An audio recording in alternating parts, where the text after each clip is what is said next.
Hello everyone. I promised you a video from my humble abode so that you can have the 6.4C notes. I'm going to try to keep this short. I'm going to try to go fast. You can skip around if you need to, but we're going to go directly at it.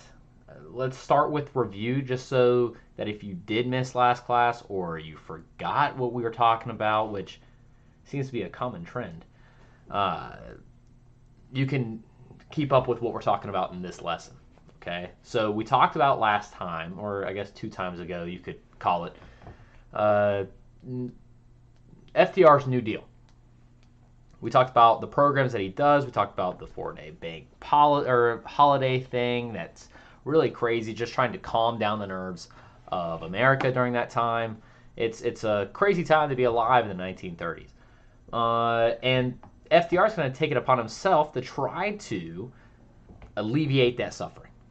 Okay, and so how does he do that? Well, first thing we're going to see is he's got to stop the surplus, okay, of agricultural goods.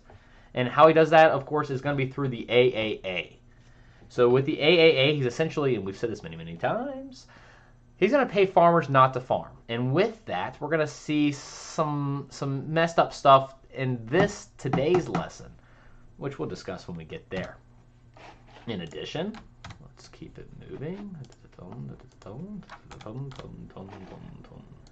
Please go, sir. With that as well, we see some other programs. We see the TVA is going to be introduced. This is, again, providing jobs for Americans.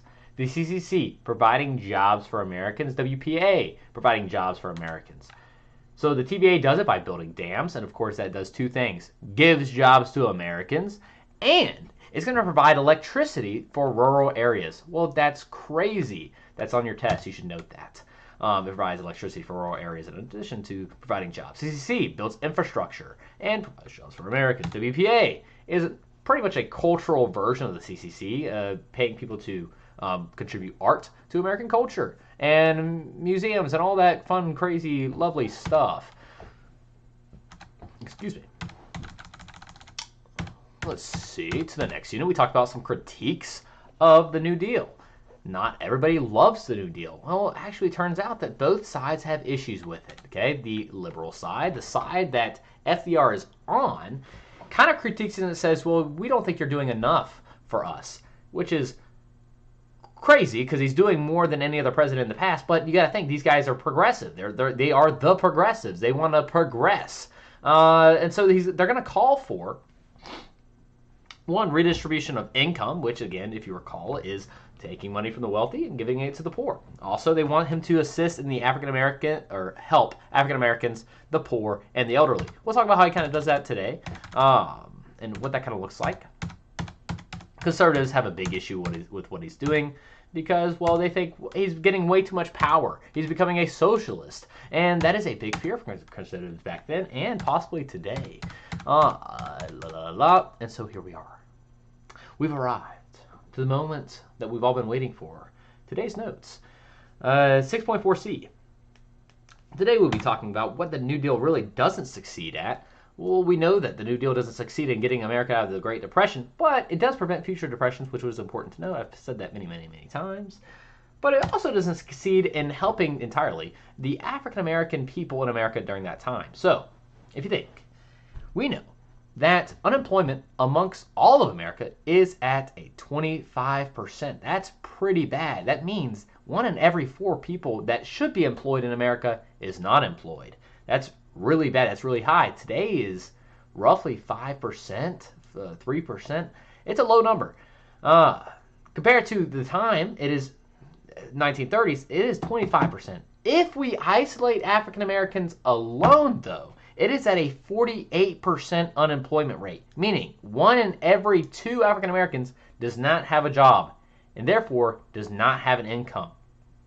And therefore, by extension, is not going to be assisted by the New Deal and the New Deal's programs. Okay? So it doesn't look like the New Deal is really assisting this part of our culture, this minority.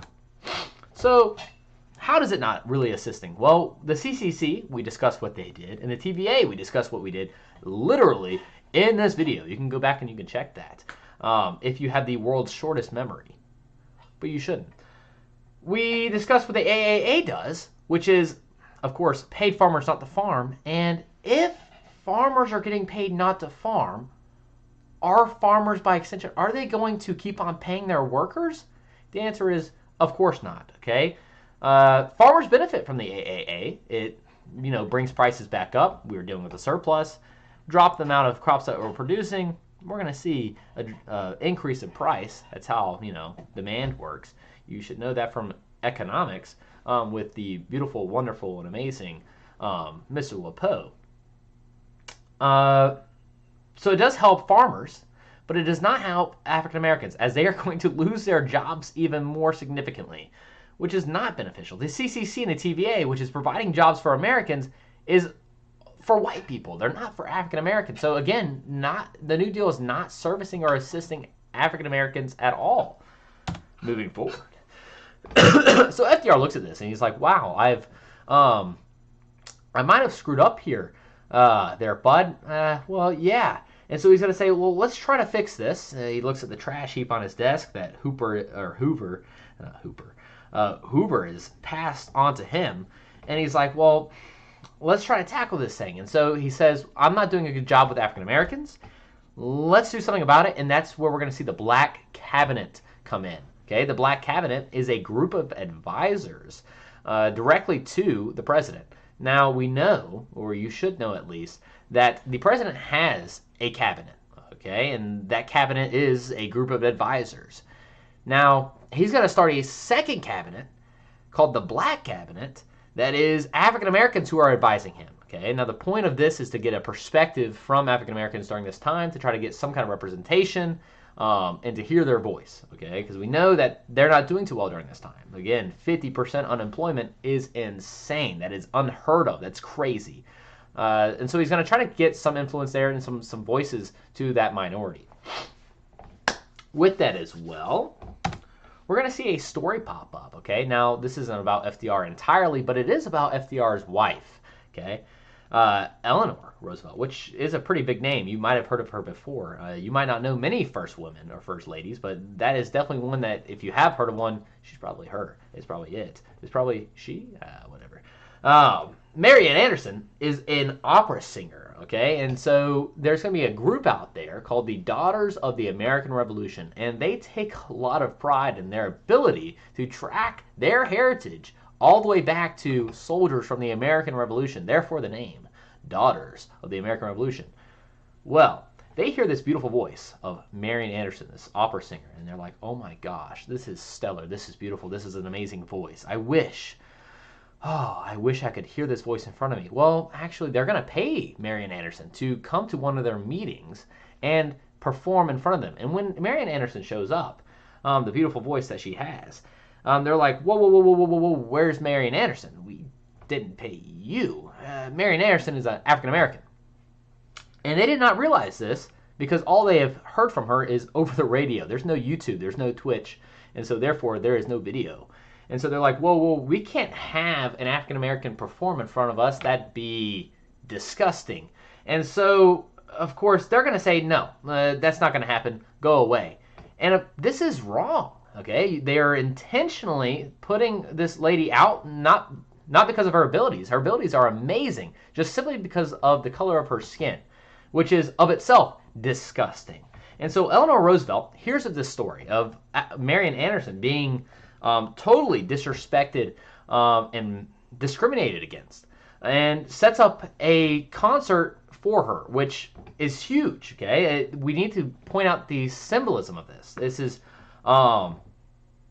she sets up a concert in front of the Lincoln Memorial. Now, the symbolism of this, it shouldn't be lost upon you. We've discussed the Civil War and what Abraham Lincoln has done for African Americans.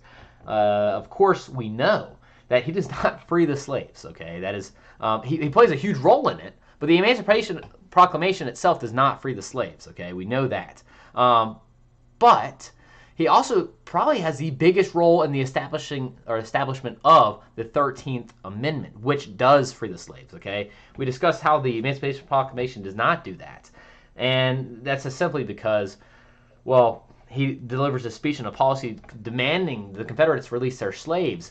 And if you're at war with the Union, the people who are making this policy, are you going to free their slaves? Heck no, okay? You don't do that. You don't follow the policies of the country you're at war with, okay? So the Emancipation Proclamation does not free slaves, but the 13th Amendment does, and Lincoln has a huge, huge hand in that. You should know that. So, also, African Americans are threatening now to march on Washington due to discrimination in employment. Guys, again, 50% of African Americans are unemployed. That is an unheard of number. That's insane. Okay? And so through that, FDR is going to create something called the FEPC, Fair Employment Practices Commission, which is going to ensure that African Americans' right to work is going to be protected. Okay?